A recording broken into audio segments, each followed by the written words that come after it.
Imagine a strange, invisible machine.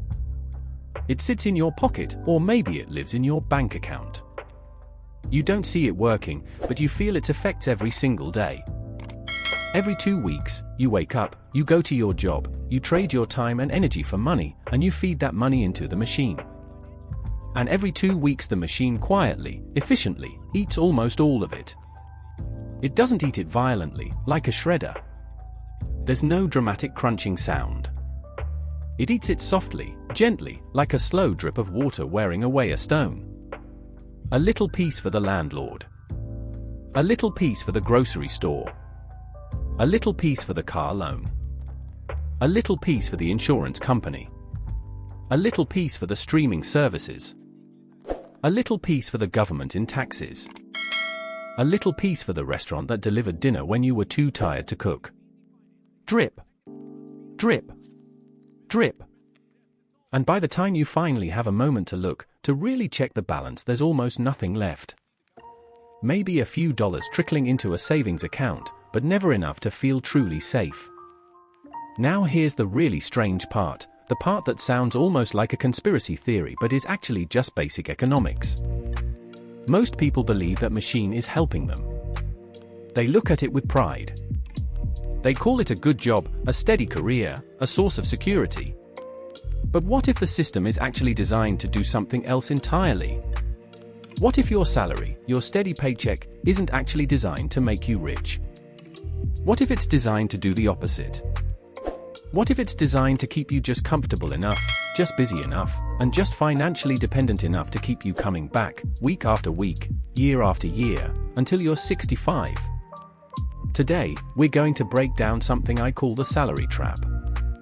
It's a system so normal, so deeply embedded in our culture, that millions of people live inside it their entire lives without ever realizing it exists, let alone that they're trapped in it. You wake up before your alarm goes off. Not because you're well rested and excited for the day. Not because you're bursting with energy.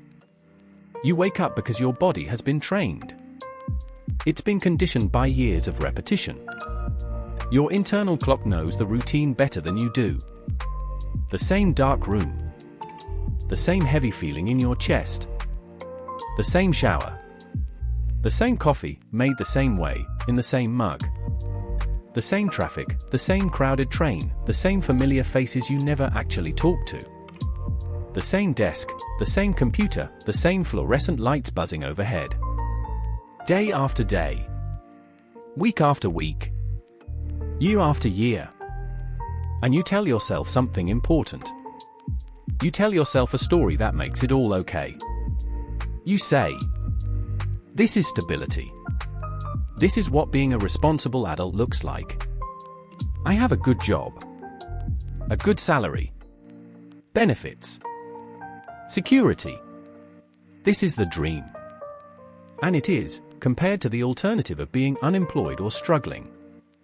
But sometimes, when everything is quiet, maybe late at night, or during a boring meeting, or on a Sunday evening when the dread of Monday morning starts to creep in, a strange question appears in your mind.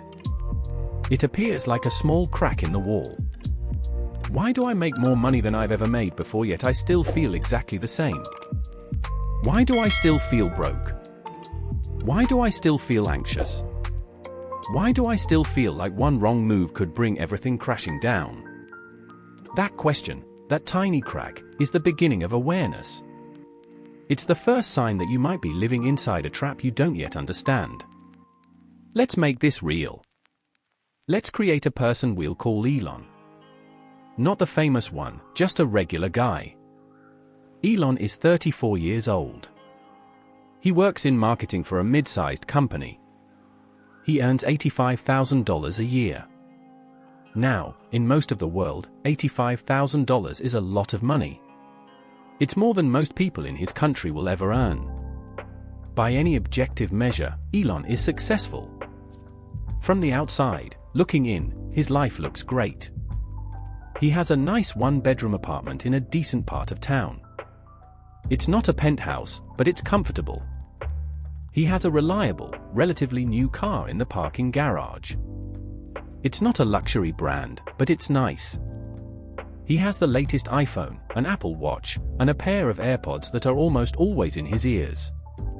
He subscribes to Netflix, Hulu, Disney+, Spotify, and a gym membership he uses maybe twice a month. He goes out for drinks with friends on Fridays. He takes a vacation once or twice a year, sometimes to a beach, sometimes to a city he's always wanted to visit. Everything looks great. His Instagram feed looks great. His life, on paper, looks great. But here's the problem. The reality beneath the surface is very different. Elon gets paid every 2 weeks. It's a rhythm he's used to. His gross salary is $85,000, but after federal taxes, state taxes, Social Security, Medicare, and his health insurance premiums are deducted, his actual take-home pay, the money that lands in his bank account, is about $2,400 per paycheck. Sounds like a lot, right? $2,400 every 2 weeks. That's over $4,800 a month. Surely that's more than enough. But watch what happens next. Watch the invisible machine at work. The paycheck arrives on Friday. It's a direct deposit, so Elon gets a notification on his phone. For a brief moment, maybe an hour or two, he feels a little surge of relief. He has money. He's okay. But before he even has time to think about it, before he can even consider saving any of it, the machine starts grinding. First, the big one, rent. His apartment costs $1,200 a month. That money is gone instantly, often through an automatic payment. $1,200 disappears. Then, the next big category, food. Elon eats a mix of groceries and takeout. He buys lunch near the office most days. He gets dinner delivered a couple of times a week. He grabs a coffee and a pastry on Saturday morning. It doesn't feel excessive, but it adds up. Between groceries and restaurants, he spends about $400 every 2 weeks. Now he's down to $800 left from the original $2,400. Next. Transportation. Elon has a car payment of $350 a month, plus insurance, plus gas, plus the occasional maintenance. Spread out over 2 paychecks, this category consumes about $500 every 2 weeks. Now he's down to $300. Then, the small stuff. The subscriptions he's accumulated over the years. His phone bill, his internet bill, Netflix, Hulu, Spotify, iCloud storage, a meditation app he forgot to cancel, a gym membership. These little things add up to about $120 every 2 weeks. Now he's at $180. Then, utilities. Electricity, water, maybe gas for his apartment. Another $150 gone. And just like that, almost the entire paycheck is vaporized. By the end of the 2-week cycle, Elon might have $30 or $40 left in his checking account. Maybe he puts $20 into a savings account, maybe he doesn't. Now here's the really strange part, the part that explains the trap. Elon doesn't feel poor. He doesn't feel deprived. He has everything that society, advertising, and his parents told him he needed. He has a place to live. He has a car. He has endless entertainment. He has food, comfort, and convenience. And that comfort, that feeling of having everything you need, is exactly how the trap works. The trap isn't painful. It's comfortable. It's a warm cage. And a warm cage is still a cage. The system is clever. It doesn't show Elon one giant, terrifying bill that he has to pay each month. It doesn't hand him a single piece of paper that says lifestyle cost. $4,800. Instead, it breaks his life down into dozens and dozens of small, digestible, seemingly harmless payments.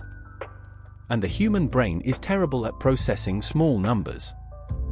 We're wired to notice big threats, but we ignore tiny leaks. A $12 subscription for a streaming service feels harmless. It's the price of a sandwich. A $9 subscription for a music app feels like nothing. A $15 delivery fee for dinner feels like a small price to pay for convenience. A $4 latte every morning feels like a tiny treat. But dozens of these tiny, harmless payments, added together across an entire month, across an entire year, across an entire decade, create something incredibly powerful. A lifestyle that silently, effortlessly consumes everything you earn. And because the money leaves in small, quiet pieces, your brain never sees the full picture. You never feel the pain of loss. You never feel like you're overspending. You just feel busy. You feel like you're living a normal life. Busy paying bills. Busy working to earn more. Busy maintaining the lifestyle you've built. Too busy to ever stop and ask, where is all my money actually going? Now, something interesting happens. Something that feels like progress, but is actually the second layer of the trap. Elon gets a promotion. His hard work pays off. His salary jumps from $85,000 to $100,000. He feels amazing. He feels validated. He feels like he's finally getting ahead. He celebrates. He deserves it. But then, something subtle and almost unconscious begins to happen. He's been wanting a nicer apartment, one with a doorman and a better view. The extra income makes it feel affordable. He upgrades. His rent goes from $1,200 to $1,600. His car is a few years old now. Maybe it's time for a new one, something a little sportier. He upgrades his car payment from $350 to $500. He starts eating at slightly better restaurants. He orders takeout more often. He adds another streaming service. He books a slightly nicer vacation. Nothing he does feels crazy. Nothing feels excessive. He's not buying a yacht.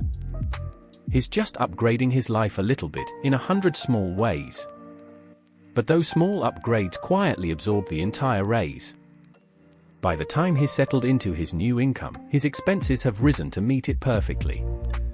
He's making more money, but his bank account at the end of the month looks exactly the same as it did before. Economists call this lifestyle inflation.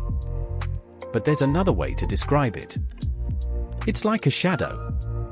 Your income grows, and your expenses, like a shadow, chase it.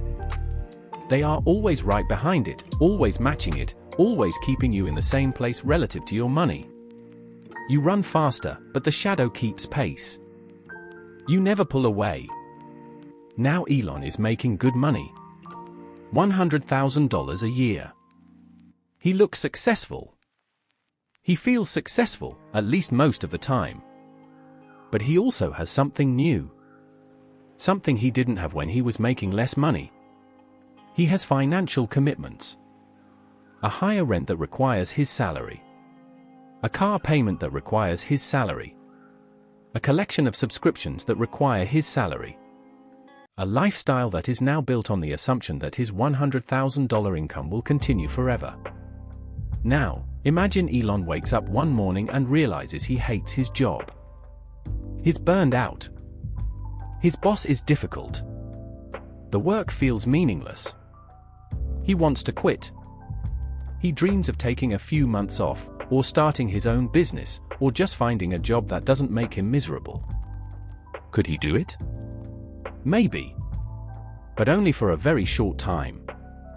Maybe he has a tiny amount of savings, enough for a month or two. But his lifestyle, with its $1,600 rent and $500 car payment, requires his salary to continue. If he quits, the whole carefully constructed house of cards begins to wobble. This is sometimes called golden handcuffs. They call them golden because the salary is good, the lifestyle is comfortable. They look shiny and desirable from the outside. But they are still handcuffs. They still lock you in place. They still take away your freedom to choose. They still keep you chained to a job you might secretly want to leave. Here is one of the biggest, most dangerous misunderstandings about money in our entire culture. People believe that income equals wealth. They see someone with a high salary and assume that person is rich. But income and wealth are not the same thing. They are completely different concepts. Income is money that flows into your life. It's the river. Wealth is money that stays in your life. It's the lake. You can have a massive river, a huge income, and still have a completely dry lake bed. You can earn $200,000 a year, spend $200,000 a year, and at the end of the year, you have exactly nothing. You are high income, but you are not wealthy. In fact, you might be more vulnerable than someone who earns less, because your lifestyle is so much more expensive to maintain. The real measure of wealth is something much simpler, much less glamorous, and much more powerful. The real measure of wealth is the gap. The gap between what you earn and what you spend. That gap, that tiny space, that sliver of leftover money at the end of the month, is the only place where wealth is born. It doesn't matter if you earn $50,000 or $500,000. If there is no gap, there is no wealth. If there is a gap, even a small one, wealth can begin to grow. Most people live their entire lives inside a loop. It's a simple, powerful, and completely invisible loop that looks like this. Earn money. Spend money. Repeat. Earn a little more money. Spend a little more money. Repeat again. Earn even more money. Spend even more money. Repeat until you die. But there's a hidden rule inside that loop, a rule that keeps people trapped forever. The rule is this. Expenses are incredibly sticky, and they almost always grow just fast enough to catch up with income. It's like a law of financial gravity. Money comes in. Money goes out. The two forces are almost perfectly balanced for the vast majority of people. And because they are perfectly balanced, the gap never appears. The space for wealth to be born never opens up. Without a gap, savings are impossible. Without savings, investments are impossible. Without investments, wealth is impossible. The loop is self-perpetuating. It's a hamster wheel that spins and spins but never goes anywhere. Something incredibly powerful happens the moment you realize this truth. The moment you see the loop for what it is. You stop asking the question that everyone else is asking. You stop asking, how can I make more money? Because you realize that making more money, without changing the loop, just means spending more money. It just means running faster on the same wheel. Instead, you start asking a completely different question. A question that changes everything. You start asking, why does all my money disappear? Where is it actually going? And how can I slow down the leak? That question shifts your focus from the size of your income to the design of your systems.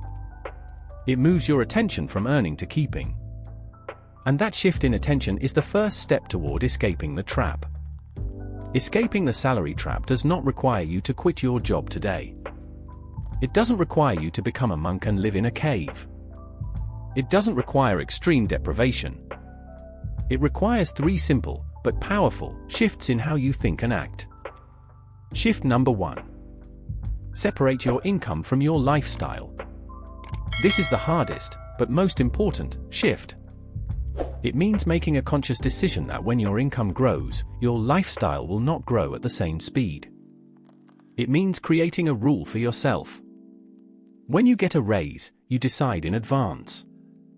50% of this raise will go directly into savings and investments. The other 50% can slowly improve my life. You build a dam between your income and your expenses. Shift number 2. Protect the gap with your life. The gap, that small space between your income and your spending, is now the most important number in your financial life. You must protect it fiercely. You must track it. You must guard it against the endless temptations to spend. You must spend less than you earn, always, even when you make more money. Especially when you make more money. Because the gap is the engine. Shift number 3. Turn the gap into assets. A gap that just sits in a checking account is good, but it's not enough. The next step is to take that gap, that leftover money, and transform it into assets. Assets are things that work for you while you sleep. They are investments in the stock market, shares in a business, rental properties, intellectual property, anything that creates money without requiring your time. You are slowly building a second machine, a machine that works for you, instead of you being the one who works for the machine. Something magical begins to happen as you consistently protect the gap and turn it into assets. You build a small pile of savings, then a bigger pile, then enough to cover 1 month of expenses, then 3 months, then 6 months. And as that pile grows, something inside your brain begins to change. The fear that has been your constant companion for your entire adult life starts to fade. The anxiety about losing your job, about a surprise expense, about the future, slowly diminishes. It's replaced by something else. Something rare and precious. Confidence. Calm. Control. And you gain something even more powerful than money. You gain options. You can leave a bad job without panic. You can take a career risk, try something new, start a side business, because you know you have a cushion. You can say no to a boss who asks too much. You can say yes to an opportunity that pays less but fulfills you more. Freedom does not come from a high income. High income, without a gap, is just a higher stakes cage. Freedom comes from not needing an immediate paycheck. Freedom comes from having options. So let's be clear about the real goal. The goal is not to make more money. The goal has never been to make more money. Making more money, by itself, is meaningless if it just fuels a more expensive lifestyle. The real goal is to build independence from the paycheck. The real goal is to build a life where your basic needs are met by your assets, not just your labor. The real goal is to reach a point where the machine you've built, the assets you've accumulated, produce more income than your lifestyle consumes. Once you reach that point, the system no longer controls your decisions. You do. You can work because you want to, not because you have to. You can choose your projects based on meaning, not just money. You can spend your time with the people you love, doing the things that matter. That is the real goal. That is the escape. The salary trap is not evil. It's not a conspiracy by wealthy bankers to keep you down. It's simply a system, a set of incentives and structures, that was designed to keep people productive, consuming, and working. It's the default setting of the modern economy. But systems only control you for as long as you remain unaware of them. The moment you see the pattern, the moment you understand how the machine works, you gain the power to choose differently. You can choose to build the gap. You can choose to build assets. You can choose to build freedom. Not overnight. Not with one dramatic gesture. But step by step. Decision by decision. Habit by habit. You can stop working for the system and start making the system work for you. If this video opened your eyes to how the money system really works, if it made you think differently about your own salary and lifestyle, please hit that subscribe button right now. On this channel, we break down the psychology of money and why we make the financial decisions we do. The hidden systems and traps that keep people from building wealth. And the practical, actionable strategies that help ordinary people build real, lasting financial freedom. New videos every week. And if you want a say in what we cover next, tell me in the comments. What financial trap should we expose next? Because once you truly see the system for what it is, you can finally stop working for it and start making it work for you.